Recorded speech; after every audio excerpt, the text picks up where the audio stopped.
श्री सुभाष महाराज जी आज दीपक जला के अनुष्ठान का उद्घाटन करेंगे।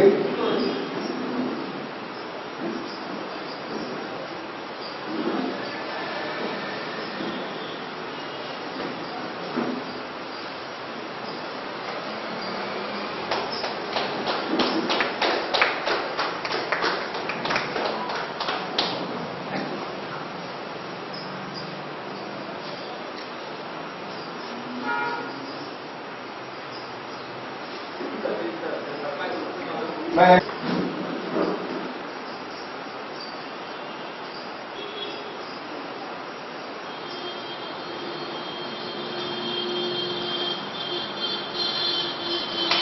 ये मुझे आवाज देने कीजिए।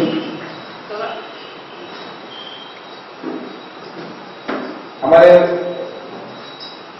लाइन सिर्फ लाइन मेंबर होने से बहुत छोटा हो जाएगा। एक बहुत बड़े मात्रे के समाज सेवक श्री मनमोहन बागी जी, उनको मैं निवेदन करूंगा कि जिनके सिद्धांत पे ये न्यूरोथेरेपी अंपेयर करा हुआ है, न्यूरोथेरेपी वर्ड करा हुआ है, आप हमारे पिताजी डॉक्टर सुभाष जी को फोटो में माल्यार्पण करें। हमारे पिताजी का सपना था कि ऐसा दुनिया बसाएंगे जहां पे बीमारी का डर ना हो। मनमोहन बागी जी, आप आसन ग्रहण कीजिए और मनमोहन बागी जी को सामने फाउंडेशन के vice president doctor Kamalnath Sharma ji को कहूंगा कि आप इनको हमारे जो कोरोना वॉरियर जो एप्लीकेशन सर्टिफिकेट है उसका इनॉग्रेशन के लिए आप लोग इसका इनोवेशन मॉडल इनोवेट कीजिए।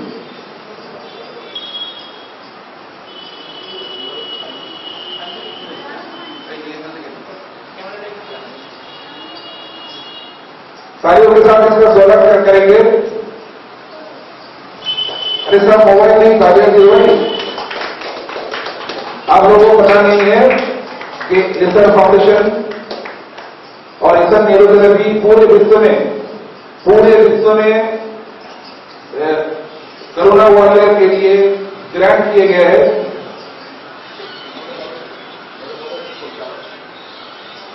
तो हम लोग भी सोचा कि हम लोग पूरे विश्व के 100 न्यूरोथेरेपी वॉरियर को हम लोग सम्मान पत्र देंगे, जिन लोगों ने बहुत मेहनत से काम किए हैं। उसमें से एक मनमोहन बागी जी हमारे साथ खड़े हैं आज, जो वॉरियर सर्विस के लिए पूरा उथल पुथल कर दिया था। तो हम लोग चाहेंगे कि आप सब उनके लिए भी एक तालियां दीजिए। बहुत बहुत धन्यवाद।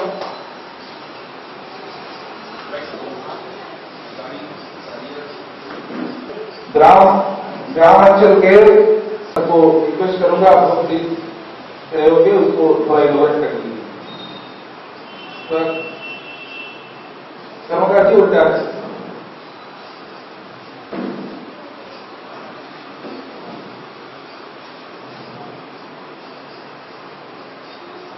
बहुत बढ़िया, बहुत बढ़िया।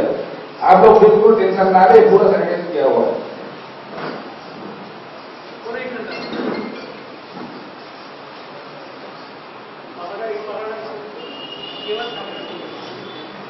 मैं महाराज जी को अपना शुभ वचन देने के लिए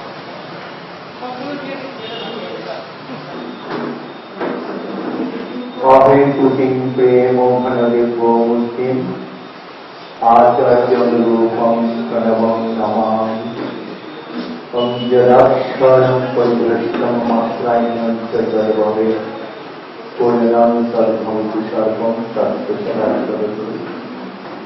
आज একটা বিরাট শুভ মুহূর্তে নিউরোথেরাপি কলকাতা সেন্টার ফাউন্ডেশন একটি অনুষ্ঠানের আয়োজন করেছে। এই অনুষ্ঠানের হলো গত তারা আমার কাছে এই অনুষ্ঠানে সর্বময় কর্তা সুকমল আমার কাছে গেছিলেন। সুকমল এবং একে আমি আজকে বেশ কয়েক বছর আগের থেকেই চিনি, যে মানুষটার ভিতরে ছিল যে কি করে সমাজের অতি দলিত সাধারণ মানুষের কাছে গিয়ে কিছু কাজ করা যায়। প্রথম দেখেছি বিভিন্ন প্রতিবন্ধী সংস্থা, বিভিন্ন ব্লাইন্ড স্কুল, বিভিন্ন জায়গার গরিব দুস্থ পরিবার স্কুলের মাধ্যমে বা বিভিন্ন গ্রামে গিয়ে সেবা কার্য করা, এবং সেই সেবা কার্য করতে করতে আমি দেখেছি যে নিজের যা কিছু আয় হয়েছে সেই আয়ের মধ্য থেকে এরা দুজনে মিলে সাধারণ মানুষের জামা কাপড় খাওয়া দাওয়া ইত্যাদি নিয়ে মানুষের করেছে। হঠাৎ দিন চারেক আগে আমাকে একটু ফোন করে বললেন, রবিবার দিন বেলা 12টার সময় সপ্তাহে আসলে আসতে হবে, ওইখানে এসে আপনাকে এই অনুষ্ঠানটার উদ্বোধন করতে হবে। এই নিয়ম অনুষ্ঠান। আর আমাদের ডাক্তারবাবু আছেন, চোখের ডাক্তার, তিনি তো আমার সঙ্গে বিভিন্ন জায়গায় রিলিফে গিয়ে ওরা দুজন প্রচুর কাজ করেছেন। একদিনে 150, 200, 250 পেশেন্ট দেখেছেন এবং তাদের বিভিন্ন রকম জঙ্গলমহলের সেবা কার্যের জন্য এনারা আমার কাছে এসেছেন। ভারত সেবাশ্রম সংঘের পক্ষ থেকে আমরা মানুষের কাছে গিয়েছি, দুস্থ মানুষের পাশে দাঁড়িয়ে কাজ করার জন্য। এই কলকাতা শহরের বুকে এই একটা নিউরোথেরাপি ফাউন্ডেশন করেছেন। আমি সবার আগে বলবো, শুধু এখানে সীমাবদ্ধ রাখবেন না। কলকাতা হিসাবে অভাব নেই, মানুষের টাকা পয়সার অভাব নেই, দারিদ্রতা খুব কম, কিন্তু গ্রামের মানুষের সেবা পায় না। গ্রামের মানুষের দূর থেকে আমরা দেখি সমস্ত কিছু উন্নতি হয়েছে, কিন্তু এখনো গ্রামে মানুষ বিনা চিকিৎসায় অনাহারে মানুষ মারা যায়। সেটা আমরা খুব বেশি করে জানি। কেন জানি জানেন তো? অহংকারের কথা না। প্রতিটি গ্রামে, প্রায় অধিকাংশ গ্রামে, অধিকাংশ রাজ্যে, অধিকাংশ জেলায় আমাদের প্রতিষ্ঠান রয়েছে। সেই সব প্রতিষ্ঠানের মাধ্যমে যখন আমরা কাজে যাই, বিভিন্ন মিলন মন্দির, বিভিন্ন সেবা প্রতিষ্ঠান, সেইখানে গিয়ে দেখি যে মানুষের কি অবস্থা। জমিতে চাষ করবে, আলো নেই, লাইট নেই, অথচ শহর অঞ্চলে লাইটের মালা চলছে। যে সেলোতে জল উঠিয়ে দিয়ে এই গরমের দিনে যে চাষটা হয়, এই চাষটা আপনার ধান বেশি হয় গরমের দিনে যে চাষ, এবং এই শীতকালে যে চাষটা হয় তাতে কিন্তু ধান কম হয়। ফলে সেই চাষের কালে বাধা পড়ে যাচ্ছে।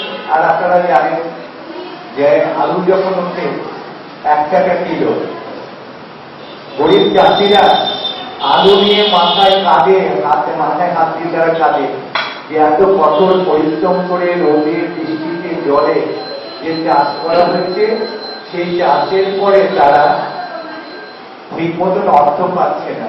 আর আমরা এখন 35 টাকা, 38 টাকা, 34 টাকা করে আলু কিনে খাচ্ছি। তাহলে বুঝুন, একটা শ্রেণী যারা উৎপাদন করছে, যারা সৃষ্টি করছে, তারা কোথায় ডুবে যাচ্ছে, আর যারা ব্যবসা করছে তারা কোথায় উঠে যাচ্ছে সমাজে। আজকে এইসব চিন্তা ভাবনা করে বর্তমান সময়ে এই যে আমাদের করোনা, তারপরে থেকে আমাদের আমফান, এই যে একটা ধ্বংসের লোক মহামারী, এই মহামারী তো কাউকে ছাড়েনি। যে বিরাট ধনী তারাও যেতে আসছে, আর দরিদ্র শ্রেণীর লোক মরে যাচ্ছে। আপনি যদি বিচারে দেখেন, দেখবেন দরিদ্র শ্রেণীর লোক যারা একবার করে আহার করে, যারা এখনো পর্যন্ত ভাতের পরে ডাল জোগাড় করতে পারে না, ডাল জোগাড় করলে তারা সবজি জোগাড় করতে পারে না, দেখবেন তাদের মৃত্যু সংখ্যা খুব কম। বেশিরভাগ দেখবেন এই করোনা হচ্ছে বড় বড় বাড়ির যারা এসি চালিয়ে দিনরাত থাকে, যারা ঘর থেকে বেরোয় না, মানুষের ছোঁয়া চাওয়া করে মানুষকে ঘেন্না করছে। আমি দেখছি একটা শ্রেণীর মানুষকে যেন ঘেন্না করছে। সব থেকে আমাদের এটা খুব দুঃখ দুঃসময়। আমরা যেভাবে মানুষ হয়েছি, তারপরে এইখানে এসে যেভাবে আমরা তৈরি হয়েছি, যে মানুষের সেবার জন্য ভারত সেবাশ্রম সংঘ কাজ করে যাচ্ছে, দেখবেন ভারত সেবাশ্রম সঙ্গে আপামার সন্ন্যাসী ব্রহ্মচারী সাধকবৃন্দ, যে কোনো মানুষ, ধনী দরিদ্র গরিব ব্রাহ্মণ ক্ষত্রিয় বৈশ্য শূদ্র হিন্দু মুসলমান যেই যায়, প্রত্যেকে দেখবেন তাদের কাছে সমান। তারা কথা বলে, মানুষের দুঃখের কথা শুনে তাদের পাশে গিয়ে দাঁড়ায় বিপদের দিনে দুঃখের দিনে। কিন্তু আজকে মানুষের থেকে সরে যেতে হচ্ছে। একটা মানুষের যদি প্রকৃততার দরকার কোনো প্রয়োজন, না তাদের চিকিৎসা, না তাদের আহার, না তাদের বাসস্থান, এই যে প্রতিটি আশ্রমে, বালিগঞ্জ আশ্রমে প্রতিদিন কয়েক হাজার লোক আশ্রয় নিত। আপনারা খবর নেবেন, সন্ধ্যেবেলা হলে কলকাতার বেশিরভাগ অনেক লোক আছে এমন যারা তারা বাইরে দূরে দূরে বাড়িতে থাকে, তারা কিন্তু আর ট্রেনে করে যেতে পারে না। তারা ওই এসে রাত্রে থাকে, সকালবেলা তারা চলে যায়। এই যে আশ্রয়টা নেয়, আজকে সেই আশ্রয়টা বন্ধ করে দিতে বাধ্য হয়েছে, সরকারিও ঘোষণা। তারপরে মানুষের এই যে সরাসরি আমাদের প্রকৃত সেবাই বন্ধ হয়ে যাবে। তার মধ্য থেকেও আমাদের স্বামীজিরা দেখেছি, যেটা আমি সেদিনকার বলছিলাম সুকুমার সাহাকে, এইরকম ভাবে যদি যাওয়া যায়। দিলীপ মহারাজ, যার ৮০ বছর বয়স, তিনি কিন্তু ঘরের মধ্যে লুকিয়ে থাকেননি। তিনি কিন্তু এই একটা আপনার মুখে দিয়ে, মাস্ক মুখে দিয়ে তিনি কিন্তু লুকিয়ে থাকেননি। যখন দেখলেন আহ্বান আসছে, তার দুদিন আগে তিনি কাকদ্বীপ থেকে সমস্ত গঙ্গার পাড়গুলো যেখানে যেখানে সুন্দর বন করছে, তিনি নিজে সেইখান থেকে সমস্ত লোকজনকে সরিয়ে দিয়ে কয়েক লক্ষ লোককে তাদের আশ্রয় শিবিরে নিয়ে গিয়ে তাদের 3 দিন আগে থেকে তাদের খাওয়া দাওয়া, থাকা, বাসস্থান ইত্যাদি ব্যবস্থা করেছে। তাই আমাদের এই ফাউন্ডেশনের একটা উদ্বোধনে সর্বময় কর্তা যারা আছেন, আমার এটাই নিবেদন থাকবে। আমি এর আগেও আরেকটাও, এই আপনার পুরুলিয়াতে একটা বড় বড় ডাক্তারদের সম্মেলন ছিল, সেই সম্মেলনে গিয়ে তাদের আমি বক্তব্য রেখেছিলাম। আপনারা নাচড়াই করছেন, কালীগঞ্জে করছেন, আপনারা স্বাস্থ্য শিবির করছেন, কিন্তু আপনারা গ্রামে গিয়ে কেন করেন না? আপনারা জঙ্গলমহলে যান, আপনারা পশ্চিম মেদিনীপুরে যান, আপনারা সুন্দরবনে যান। সুন্দরবনে শুধু ওই মানে নদীর পাড় ঘোরার জন্য ওই গোসাবার করে গিয়ে আসতে হবে না, আর ভিতরের দিকে যেতে হবে, যেখানে মানুষ এখন একবেলা খায়, অনাহারে থেকে, ঘর বাড়ি নেই, সেই সব জায়গায় চলে যেতে হবে। তাদের মধ্য থেকে যদি এইরকম সেবার ব্যবস্থা করা হয়, যে সেবা করলে আমি শুনি শুনছিলাম যে মানুষ ভালো হয়ে যাবে। এটা আজকে নয়, এটা বৈদিক যুগের যদি আপনারা দেখেন, ঋষি পতঞ্জলি থেকে শুরু করে আজকে সেই জিনিস আবার ফিরে এসেছে। সেই নানান রকম আমাদের গাছগাছরা, লতা পাতা থেকে ব্যায়াম, যোগাসন, থেরাপি, এইসব জিনিসগুলো সেই পুরোনো দিনের জিনিস আজকে আবার চলে আসছে। দেখবেন আগেকার দিনের বাচ্চাদের তেল মাখিয়ে রোদের মধ্যে রাখছে, এখন আর রাখে না। এখন বলে যে রোদ গায়ে পড়লে নাকি বাচ্চাদের ক্ষতি হয়, মানুষের ক্ষতি হয়। সারাদিন দেখবেন যে দরজা জানলা বন্ধ করে ঘরের মধ্যে রয়েছে, এসি চালিয়ে দেখবেন সেই সব রোগীকে বেশিরভাগই করোনায় তাদের আক্রান্ত হয়েছে।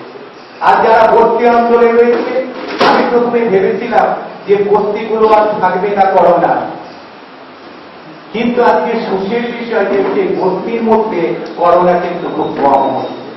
কেন হচ্ছে? তারা বাইরের অক্সিজেনটাকে গ্রহণ করছে, তাদের খাদ্য অভ্যাসগুলো সমস্ত কিছু গ্রহণ করছে, দৌড়াদৌড়ি করছেন, লাফালাফি করছেন, সমস্ত জায়গায় যাচ্ছেন, তারা খাচ্ছেন, পরিশ্রম করছেন। আর ওই ঘরের মধ্যে বিছানা করে বসে বসে চলবে, আমরা যদি টিভি দেখি, চেয়ারে হাতে বসে সোফার মধ্যে, আমরা আক্রান্ত হব। আর সেই রোগাক্রান্ত হলে তারপরে গিয়ে আমাদের ওষুধ খেলে মানুষ মারা যাবে। আর একেবারে এইটা উপর মহল থেকে নিচ মহল পর্যন্ত সবাইকে আক্রান্ত করেছে। ডাক্তার বাদ যাচ্ছে না, রাষ্ট্রপতি বাদ যাচ্ছে না, মন্ত্রীরা বাদ যাচ্ছে না, কমিশনার বাদ যাচ্ছে না, পুলিশ বাদ যাচ্ছে না, সবাইকে রেখে দিচ্ছে। এই যে একটা মহা রূপক ঈশ্বরের যে একটা বিরাট একটা মহাকালের যে একটা অভিশাপ আমাদের মধ্যে পড়েছে, তার জন্য কি আমাদের কি করতে হবে? অর্থময় চন্দ্রময় ও তমন সমাজ দীর্ঘময় মৃত্যুর নাম জীবিত নময় আবিরতিময়। নিজেকে একটু পরিবর্তন, একটু মনুষ্যত্বের বিবেক মানুষের মধ্যে আনা, একটু মানুষকে ভালোবাসা, একটু সমাজের প্রতি দরিদ্র অবহেলিত মানুষকে কাছে টেনে নেয়। দেখবেন যার পয়সা আছে, যদি একটা গরিব মানুষ রাস্তা দিয়ে যায়, দুটো করে যাচ্ছে, মনে হচ্ছে যেন করোনা হচ্ছে, দেখা যাচ্ছে দিনে যাচ্ছে সেই দুদিন পরে রোগে আক্রান্ত হয়ে। এই কিন্তু একটা ভালো জিনিস দেখা যাচ্ছে যে কাউকে ছেড়ে দিচ্ছে না। তুমি ধনী বলে তোমার কাছে যাবে না, আর যে গরিব তার কাছে যাবে, এইরকম কোনো কথা। আজকের দিনে যোগ অভ্যাসের দ্বারা নিজেকে শুধু পরিবর্তন করা। আমি কেন বললাম? আমি কিন্তু কাউকে ঘৃণা করলাম না, দরিদ্র শ্রেণীকে ধনী শ্রেণীকে কিন্তু আমি অবহেলা করলাম না, বললাম আমাদের কিন্তু স্বভাবের পরিবর্তন। আমরা যদি একটু মনে করি যে আমাদের পয়সা আছে বলে আমরা মানুষকে অবহেলা করবো, তা না। অবহেলার কেউ নেই, সে কোনো অভিশাপ নিয়ে জন্মগ্রহণ করেনি। একটা বাচ্চা যখন দারিদ্রতার প্রকোপে, আমাদের কোনো কোনো বাচ্চাদের আমি দেখেছি সুন্দরবনের বিভিন্ন অঞ্চলে, সেই সব বাচ্চাগুলো যখন আসে, কি কঠোর তাদের নির্যাতন। এমন কোন বাচ্চা আছে, এমন কোন বাচ্চা আছে তাকে, যেহেতু তার মা মরে গেছে, যেহেতু তার বাবা মরে গেছে, তার দাদু এসে তাকে রাত্রিবেলা বিড়ি পুড়িয়ে তাকে ঠেকা দিয়েছে। কেন? ওই ছেলেটাকে রাত্রে পরে তাকে খাওয়া দিতে হবে, পড়া দিতে হবে, বের করে দিচ্ছে। এখন সে নির্যাতন এ জানে, সেই ছেলেকে গিয়ে মালিশ করে দিচ্ছে। অনেকদিন পড়াশোনা করিয়েছে না, দুজনে মিলে সেই ক্ষেত্রে আজকে সে ছেলেটা বড় হয়ে গেছে। কিন্তু এইগুলো কোনো অভিশাপের নয়, কিন্তু সেই ছেলেটা আজকে যেখান থেকে সেই আমাদের আশ্রমে পড়েছে, আজকে যে শিক্ষায় শিক্ষিত হয়েছে, আমি বলবো কোটি ঘরের ছেলেও সেই রকম তপস্যা করে হতে পারে কিনা সন্দেহ। হয়তো তারা বিদ্যা শিক্ষায় অনেক দূর হতে পারে, কিন্তু মনুষ্যত্ব শিক্ষায় কিন্তু সেই রকম হতে পারবে না যে শিক্ষা দিয়ে ঘুরে বাঁচতে পারে। ছোটবেলা সকালবেলা উঠেই তাদের নৈতিকতা জীবনে, আদর্শ জীবনে তাদের শিক্ষা দেওয়া হয়। মানুষ গেলে কিভাবে তাদের শ্রদ্ধা জানাবে, কিভাবে নিজেকে তৈরি করতে হবে, কিভাবে মানুষের সেবার কাছে নিজেদেরকে উৎসর্গ করতে পারবে, কিভাবে ওদের চলতে হবে, এই শিক্ষাগুলোকে দেওয়া হয়। ওদের জীবনে গীতা পড়ানো হয়, গীতা পড়ে ওরা নিজেদের জীবনকে কর্মযোগের মাধ্যমে, জ্ঞান যোগের মাধ্যমে তাদেরকে তৈরি করা। আপনারা জিজ্ঞেস করুন, সচল করে দেখবেন যে গীতা বাণীগুলো ওরা বলেছে। কেন বলছে? শুধু পড়া নয়, আমরা মানুষের ছেলেদের কি শিখাই? তোমরা হলো মানুষ হও, ডাক্তার হও, ইঞ্জিনিয়ার হও, ব্যারিস্টার হও। দেশ থেকে বিদেশে পাঠিয়ে দিচ্ছে, যেই বিদেশে গেল 1 মাস 2 মাস 7 বার বছরের ফোন, তারপরে দেখবেন একটি ফোন আছে না, মা বাবার খোঁজ নেই। মা বাবাকে দেখা যাবে বিশেষকে ডায়মন্ড সিটি একজন ঘরে পড়ে মারা গেল, ঘরে পড়ে রয়েছে কতদিন যাব। এই তো মা বাবা, যে মা বাবা অনাহারে থেকে অনেক রায় কষ্ট করে ছোটবেলা থেকে মানুষ করেছে তাদের আজকে। আর আমি বেশি কথা বলবো না, অনেক জ্ঞানীবান ব্যক্তিগণ এসেছেন, তাদের কথা আমি শুনবো। শুধু আজকের দিনে আমাদের একটা কথা, এই যে মহামারীর প্রকোপে আজকে সারা বিশ্ব যে আমাদের ধ্বংসের প্রকৃতি আছে, তার জন্য আমরা যে যেরকম পারি, যদি কেউ আমরা ঈশ্বরকে বিশ্বাস করে থাকি, কেউ হয়তো ভগবানকে বিশ্বাস করেন, কেউ হয়তো যিশুকে বিশ্বাস করেন, কেউ হয়তো বুদ্ধকে বিশ্বাস করেন, যে যাকে বিশ্বাস করেন তার কাছে প্রার্থনা যে ভগবান এইবারে তুমি একটুখানি শান্তির হাত ঘুরে দাও মানুষের কাছে। আর মানুষকে এইভাবে আর নিও না। আমরা যে ভয়ে সারাদিন জীবন কাটছি, আমরা যে মানুষকে ঘৃণা করছি, মানুষের পাশে বলতে নিজেকে ভয় পাচ্ছি, সে ভয় থেকে তুমি অভয় দাও, একটু শান্তি দাও। আমরা যেন সুখে থাকতে পারি, প্রত্যেকে সন্তান সন্ততি গৃহপালিত পশুবর্গকে নিয়ে আমরা ঠিক মতন থাকতে পারি। দেশকে রক্ষা করো, শান্তি করো, এই বলে আপনাদের সবার কাছে প্রার্থনা জানাবো। এই যে ফাউন্ডেশন, এই ফাউন্ডেশনের যে সেবা কার্য চলছে, এই সেবা কার্যের মধ্যে আরো বেশি বেশি করে যদি আপনাকে সহযোগিতা করতে পারি, এটা কিন্তু খুব উৎসাহ উদ্দীপনা। ভীষণ রাতে 10টা নেই, 11টা নেই, 12টা নেই, তাও এদের কাজ করে যাচ্ছে। আমি আগে থেকে দেখছি না, আজ বেশ কয়েক বছর আগে থেকেও দেখছি এরা যে এই ঘোরাঘুরি করে দুজনে মিলে করে আজকে যাবো তাদের সঙ্গে ডাক্তার আছেন, আরো আমি অনেককে চিনি না, হয়তো আজকে আমার পরিচয় করেছে, আমার সৌভাগ্য। সবাই মিলে সুন্দর করে এই প্রতিষ্ঠানটা মানুষের কাজে লাগুক, বিশেষ করে দরিদ্র শ্রেণীর অবহেলিত মানুষের জন্য গ্রাম থেকে গ্রামাঞ্চলে কাজ করুন।